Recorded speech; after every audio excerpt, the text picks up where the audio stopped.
Hola, buen día. El día de hoy, en este video, abordaremos el tema de torres de aspersión.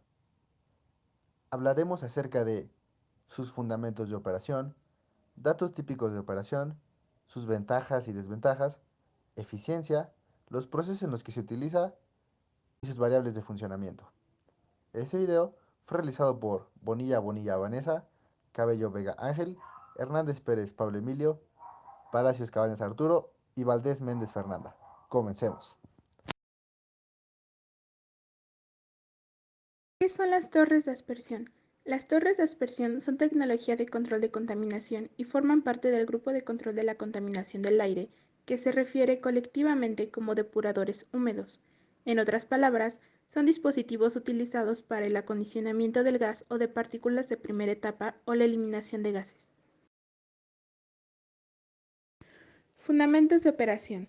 Como punto número 1, marcado en color naranja, las torres de aspersión son recipientes cilíndricos o rectangulares vacíos de acero o de plástico. Procediendo al punto número 2, de color verde, la corriente de gas ingresa de la parte inferior del recipiente y asciende o se desplaza hacia arriba del mismo. De esta manera, llegamos al punto número 3, marcado de color amarillo. En este punto, el gas que ingresó pasa a través de un banco o bancos de toberas de aspersión. Durante el ascenso, el gas se encuentra con gotas de líquido disolvente generadas por dichas toberas. Algo que hay que remarcar en este punto es que el flujo de gas de entrada y el líquido en la dirección opuesta se le denomina flujo contracorriente. Llegamos así al punto número 4, marcado de color morado.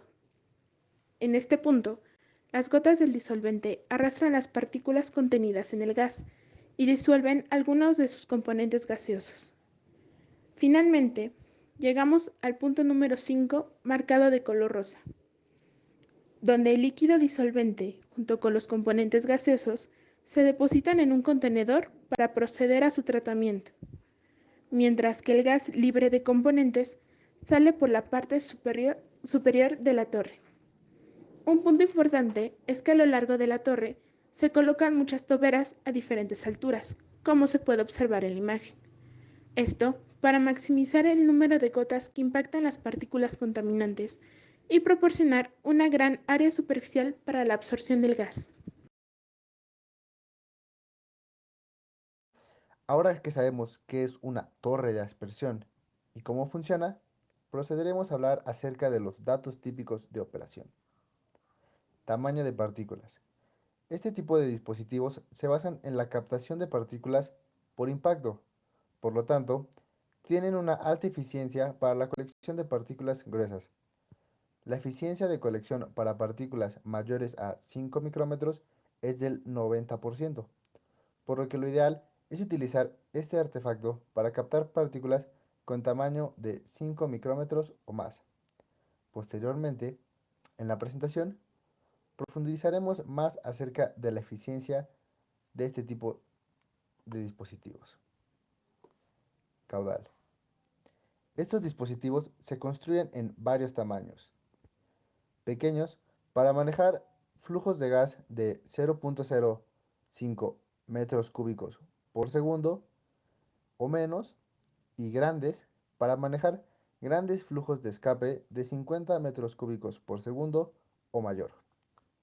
Debido a la baja velocidad del gas requerida, las unidades que manejan grandes caudales de gas tienden a ser de gran tamaño. Tipo de gases.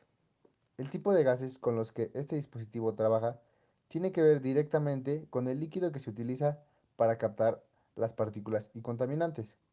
Estos deben ser solubles en este líquido que se utiliza.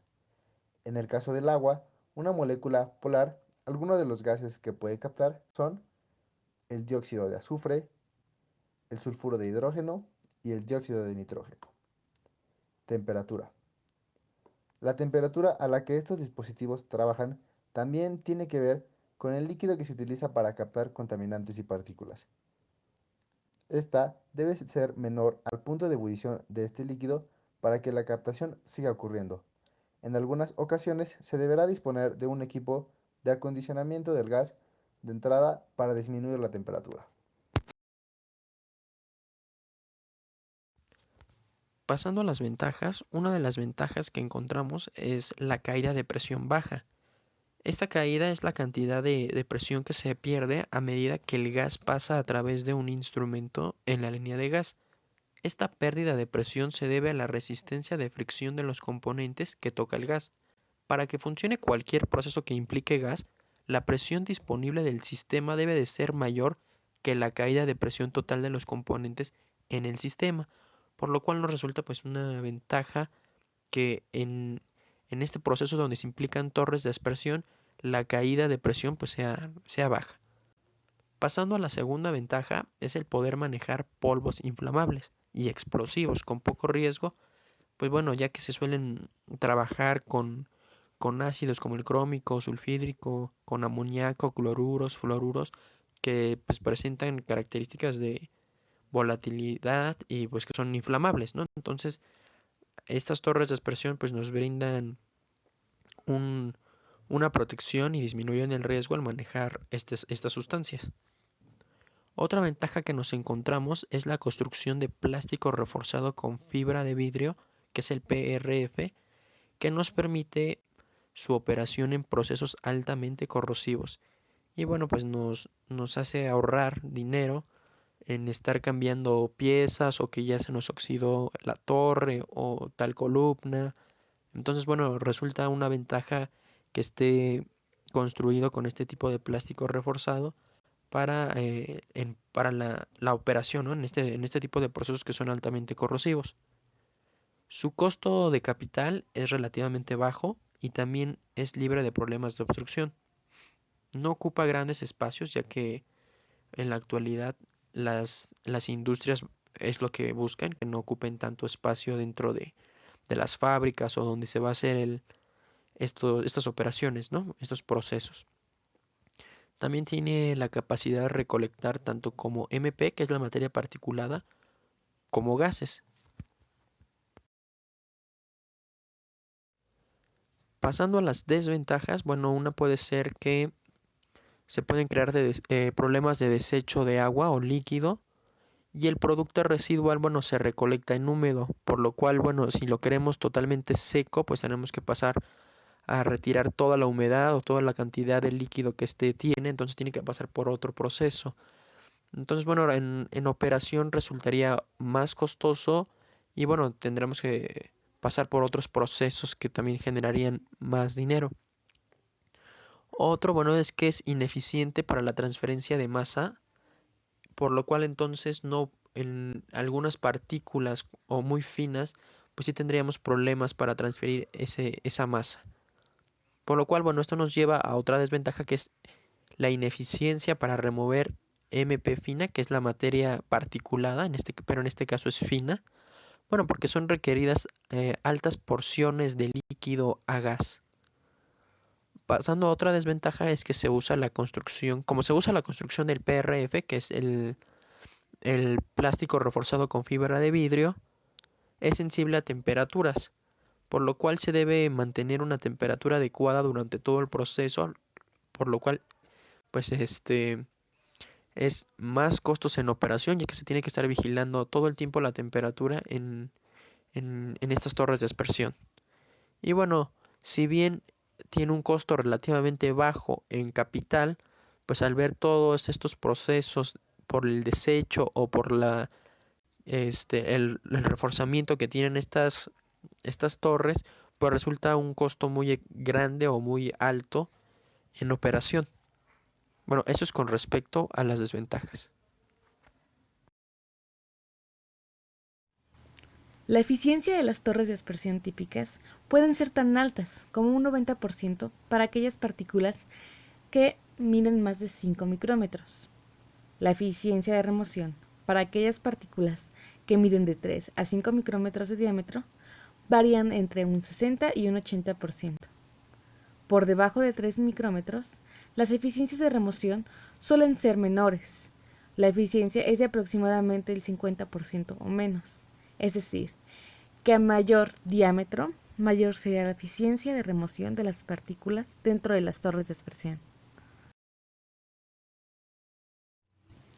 Las aplicaciones típicas de las torres de aspersión son su utilización dentro del control de emisión de partículas en las operaciones de molturación, es decir, en la pulverización y la dispersión de material sólido, en la industria de pigmentos y sus derivados, y en el control de polvo en las plantas de fertilizantes. Las torres de aspersión también pueden ser empleadas para el control de material particulado en secadores de agregados en las plantas de asfalto.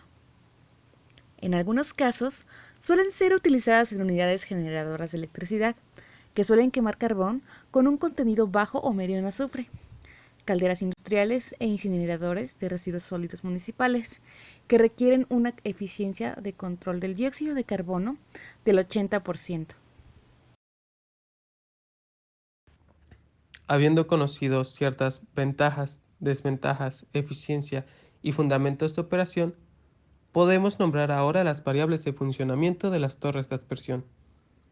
Las torres de aspersión se regirán principalmente a dos factores, el flujo del gas y las características que éste posea. Conociendo estos parámetros, se puede realizar un análisis para saber si es conveniente modificar alguna entrada, salida, flujo o en su caso, utilizar otro método sería lo más conveniente. En este caso, como podemos ver en la imagen, las torres de aspersión tradicionales tienen un flujo de gas que entra desde la parte inferior y fluye hacia arriba. Los aspersores son colocados en las paredes de la torre o montados en una matriz en el centro de la torre. Las gotas de gran tamaño se concentran en la parte inferior de la cámara, mientras que las gotas de líquido quedan atrapadas y son recolectadas por un eliminador de niebla. La torre tradicional se basa en la captación de partículas por impacto. Esta torre tiene una eficiencia alta para la colección de partículas gruesas. Podemos ver ahora una imagen de una variación, la torre ciclónica de aspersión. Este movimiento ciclónico puede ser producido por la posición de entrada del gas, debido a que ésta puede ser tangencial a la pared de la cámara, o puede ser producido con la colocación de paletas en la cámara de lavado. El líquido de lavado se rocía desde las boquillas en un tubo central o por la parte superior de la torre. Este movimiento ciclónico del gas hace que las gotas sean arrastradas por el flujo del gas y que se queden en las paredes, para después caer en la parte inferior de la torre. Las torres ciclónicas tienen una eficiencia de colección mayor que las torres de aspersión, debido al aumento de velocidad relativa entre las gotas de líquido y el gas residual. La eficiencia, a pesar de ser alta, también conlleva un coste mayor. Las aplicaciones de este tipo de depurador son principalmente para el polvo en las plantas de fertilizantes y operaciones de molienda. En general, las torres de aspersión tienen muchas ventajas sobre otros depuradores debido a su diseño completamente abierto, pero las modificaciones pueden ser realizadas para llevar a cabo una tarea más eficiente. Los principales problemas de mantenimiento a los que nos enfrentamos para este tipo de torres son las boquillas, porque las boquillas pueden verse afectadas por erosión, especialmente cuando utilizamos líquidos o gases de reciclado. En general, todas las modificaciones se llevarán a cabo con los debidos conocimientos que se tengan de la tarea. Debemos conocer para eso los dos factores principales, que son el flujo y las características de migas. Las torres de aspersión son dispositivos de control de bajo costo. Son utilizadas eficazmente para eliminar partículas grandes y gases altamente solubles. Las caídas de presión presentadas son muy bajas, por lo que los costos de operación de depuración son relativamente bajos. Sin embargo, los costos de bombeo de líquidos pueden ser un poco altos. Como vimos durante la presentación, Este artefacto se utiliza en diferentes procesos y, como todas las cosas, tiene ventajas y desventajas. Esto es todo por nuestra parte. Esperamos que la presentación haya sido de su agrado y gracias.